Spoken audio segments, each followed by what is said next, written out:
विष्णु की ही कथा है।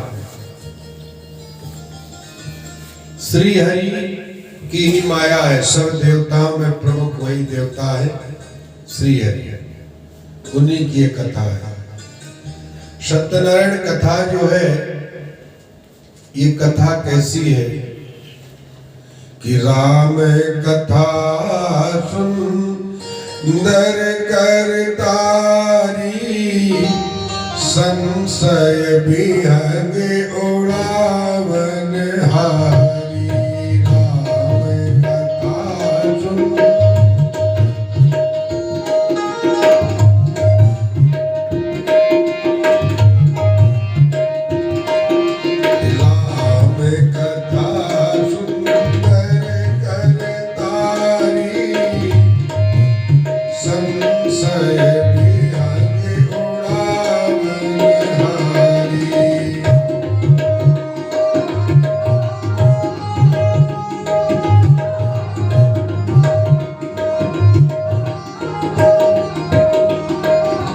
राम कथा सुंदर करतारी, संशय उड़ावन हारी, ये ऐसी भगवान की कथा है। यही कथा एक बार शौनकादिक 88,000 ऋषि रहते थे। कहाँ पर? नैमिषारण्य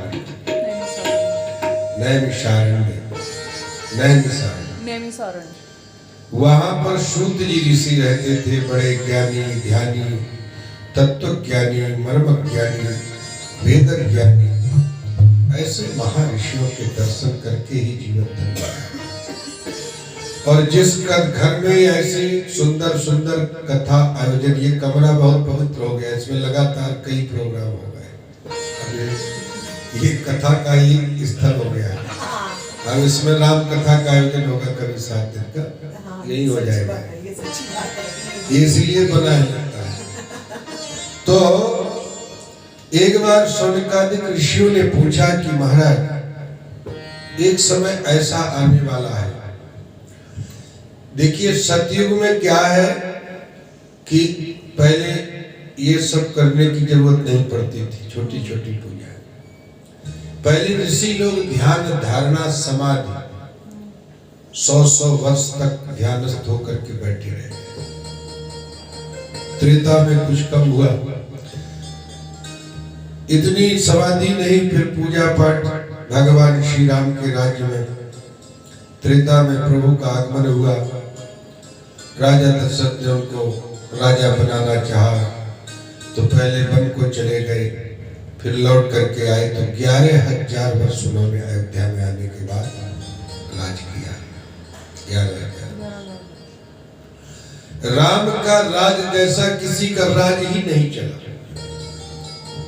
राम के राज में पता है, आज के राज में देखिए कितनी परेशानियां हैं, लेकिन राम के राज में दई है के दैव के भवत के तापा, राम राज में कबहू न व्यापा। दई है के दैव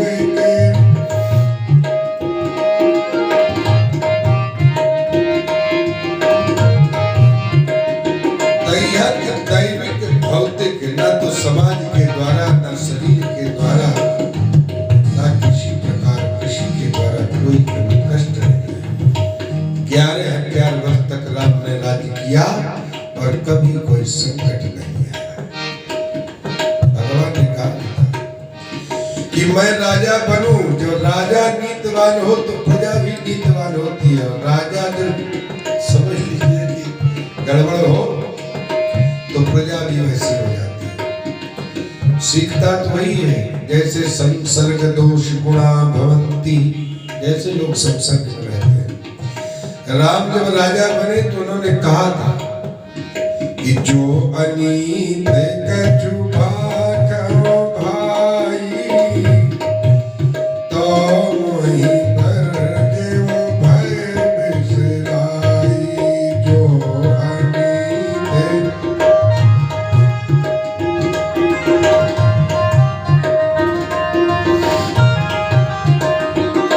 आज का कोई राजा की अगर उसके त्रुटि कर दो बात बता दो कि राजा ये सही नहीं काम कर रहे हैं, तब